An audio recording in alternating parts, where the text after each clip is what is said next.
Antes de começar, eu quero pedir só uma coisa a você. Pare tudo o que está fazendo e preste muita atenção no que está prestes a ouvir. O que está acontecendo agora com a BBC, a chamada Globo Britânica, é algo que pode mudar completamente a forma como o mundo enxerga a imprensa. Eles foram pegos no pulo, editando falas, distorcendo fatos e tentando moldar a opinião pública exatamente como muitos já denunciaram há anos. Fique até o final desse vídeo, porque você vai entender como a manipulação não é mais uma teoria. É uma realidade exposta. E quando você souber o que está por trás dessa história, vai perceber que o que fizeram com Trump é o espelho do que estão tentando fazer com todos nós. A aparente falha que desencadeou tudo, um trecho de discurso editado, a percepção pública e a tempestade que se formou. Tudo começou com um programa da BBC, da franquia Panorama, transmitido às vésperas da eleição presidencial nos Estados Unidos. Neste programa, foi usado um trecho do discurso que Trump fez no dia 6 de janeiro de 2021, data em que apoiadores entraram no Capitólio nos Estados Unidos para impedir a certificação da eleição. No entanto, a edição do trecho suscitou acusações graves. Segundo o que tornou público um memorando interno da BBC, o programa costurou frases pronunciadas minutos ou até cerca de 1 hora de diferença, como se fossem contíguas, gerando a falsa impressão de que Trump estaria incitando diretamente a invasão do Capitólio. A BBC, por meio de seu presidente Samir Shah, admitiu um erro de julgamento ao editar o discurso, reconhecendo que a forma como o discurso foi editado deu a impressão de um chamado direto à ação violenta. Parece básico, repassar o que um líder falou, mas o tremor que isso causou antecipava algo muito maior. A sensação de que uma instituição global, referência para milhões, havia falhado no alicerce da credibilidade. Os acontecimentos que explodiram depois, renúncias, ameaças jurídicas e questionamentos públicos. Quando a edição foi revelada publicamente, houve uma reação imediata.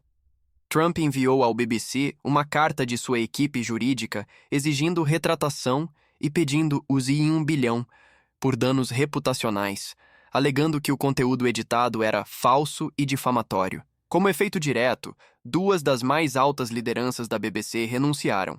O diretor-geral Tim Davie e a chefe de notícias Deborah Turness deixaram seus cargos.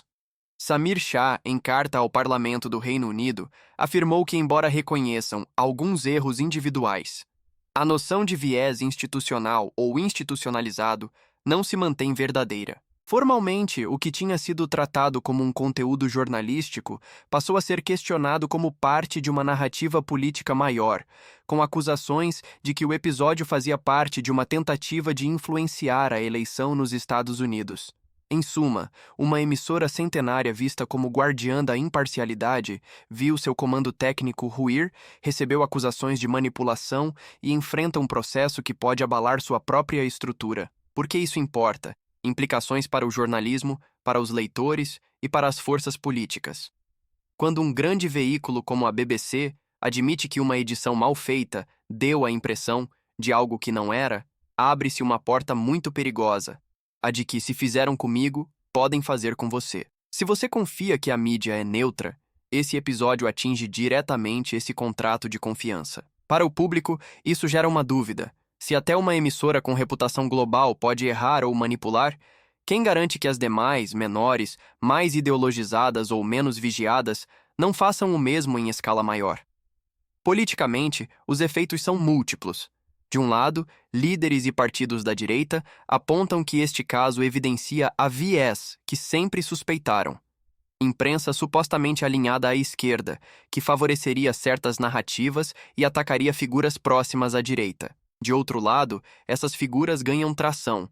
Se a imprensa falha, a voz da direita passa a reivindicar um papel maior como construtora de verdade, na lógica de contrapor-se ao que se apresenta como manipulação.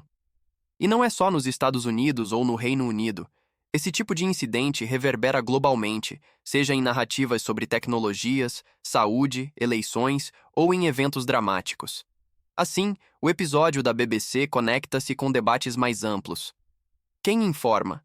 Com que critérios? Qual o papel da mídia num mundo polarizado? Portanto, aquilo que parecia apenas um corte de vídeo mal feito tornou-se um símbolo. o símbolo de que, em tempos digitais e polarizados, o jornalismo está sob fogo e que a credibilidade se tornou talvez o ativo mais valioso e também o mais frágil. E agora? O que pode mudar? Consequências previstas, lições e possíveis desdobramentos. Para a BBC, o presente é de reconstrução. A devolução da confiança será lenta. A instituição terá de revisar procedimentos, reforçar treinamento, repensar como edita, contextualiza e exibe discursos sensíveis. Samir Shah falou exatamente nisso, ao dizer que a BBC deve defender a imparcialidade e que, agora mais do que nunca, esse é um requisito. Para o jornalismo em geral fica o alerta. O corte, o comentário, a escolha de enquadramento, todos importam. Quem vê o que disseram precisa saber o que foi omitido. No caso relatado, por exemplo, partes do discurso original de Trump, em que ele pedia que seus apoiadores marchassem pacificamente e patriotamente, foram omitidas da versão exibida. Para os movimentos políticos de direita, sim, este é o foco que você desejava destacar. Este episódio alimenta o discurso de que há imprensa contra a direita, de que vozes consideradas conservadoras são mal retratadas ou até silenciadas por grandes mídias. Se a narrativa imprensa-esquerda ganha fôlego, isso pode gerar novo ciclo de radicalização. Menos confiança no mainstream, mais busca por canais alternativos, mais polarização. Para o público em geral, aqui vai um lembrete. Consumir notícias exige vigilância. Verificar, checar, buscar múltiplas fontes, não porque toda mídia é suspeita, mas porque erros ou manipulações existem. E quando isso atinge instituições simbólicas como a BBC, o alerta é mais alto. Finalmente, o episódio pode desencadear mudanças regulatórias ou de cobrança pública, especialmente em países onde a mídia estatal ou de forte papel público assume enorme peso. O licenciamento da BBC, modelo de taxa obrigatória no Reino Unido, agora pode estar ainda mais sob escrutínio. Em resumo, a BBC errou, ou pelo menos admitiu que cometeu um erro grave. As forças que questionam o poder da mídia e que defendem que a direita muitas vezes é mal retratada, ganharam um argumento poderoso. E o terreno da informação, da opinião pública e da política agora está ainda mais competitivo e mais vulnerável. É aqui que tudo se revela. O que começou como uma simples falha de edição virou o maior terremoto jornalístico da década. E a pergunta que ecoa, lá no coração de Londres e também no das Américas, é: até onde vai o poder da mídia quando decide o que você deve ouvir e o que você nunca vai saber? A BBC, por mais de um século, foi tratada como sinônimo de confiança, a voz que o mundo ouvia para saber o que estava acontecendo. Mas agora, essa mesma voz está sendo acusada de ter distorcido uma das falas mais sensíveis de um ex-presidente dos Estados Unidos. Um líder que, gostem ou não, representa milhões de pessoas que se sentem sufocadas por um sistema que os trata como inimigos simplesmente por pensarem diferente. O erro, ou a manipulação, como muitos chamam, não é apenas técnico, é simbólico. É o retrato de uma guerra silenciosa que já não se trava com armas, mas com narrativas. Uma guerra travada nos bastidores das redações, nas salas de edição, onde cada corte, cada pausa, cada palavra escolhida pode mudar completamente a percepção do público. É nesse terreno invisível que a batalha pela verdade se transforma em uma disputa de poder. Quando o próprio presidente da BBC vem a público e admite que o vídeo foi editado de forma a dar uma impressão errada, o mundo percebe que não estamos falando de um deslize qualquer. Estamos falando de um golpe na confiança global. Porque se até uma emissora que construiu seu nome sobre a promessa da imparcialidade é capaz de moldar a fala de um líder, o que resta da credibilidade de todo o sistema midiático? E o mais grave é que essa história não termina no Reino Unido. Ela atravessa o oceano e ecoa em todas as democracias ocidentais. No Brasil, por exemplo, as semelhanças são assustadoras. Aqui também, discursos foram editados, falas distorcidas, contextos arrancados. A diferença é que lá, quando a manipulação foi descoberta, vieram renúncias e pedidos de desculpas.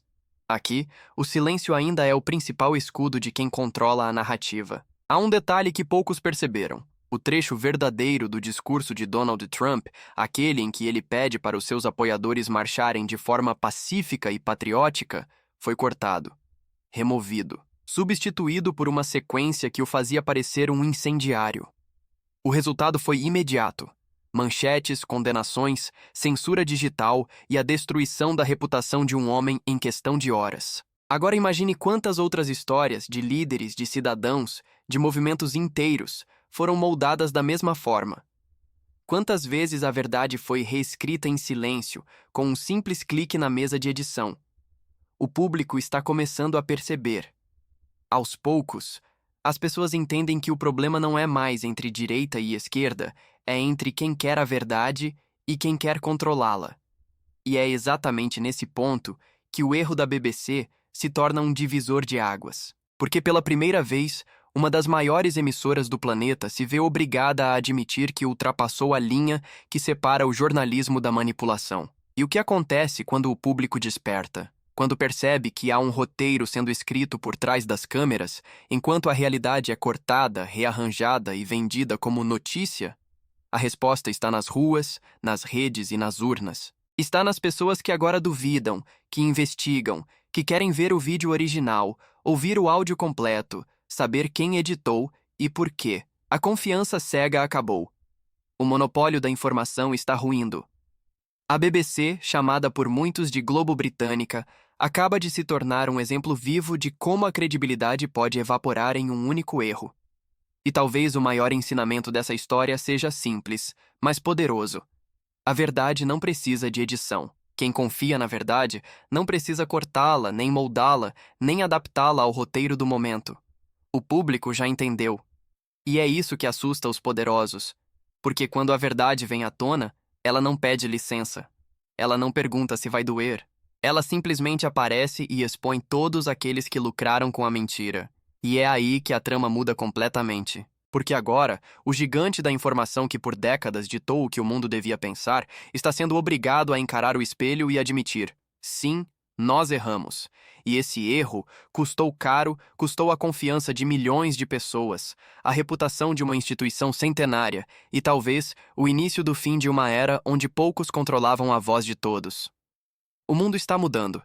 E quem vive de manipular já começa a sentir o peso da verdade. Agora eu quero saber de você. Até que ponto a imprensa tem o direito de manipular o que o povo escuta? Você acredita que tudo isso foi apenas um erro de edição? Ou uma tentativa deliberada de destruir uma reputação e controlar uma narrativa global? Deixe seu comentário aqui embaixo, compartilhe esse vídeo com o máximo de pessoas que puder e ajude a espalhar o que eles tentaram esconder. Porque se a verdade foi editada uma vez, nada impede que tentem fazer de novo. E só existe uma força capaz de impedir isso. Você, que não aceita mais ser manipulado. A verdade não pertence à imprensa. Pertence a quem tem coragem de enxergá-la.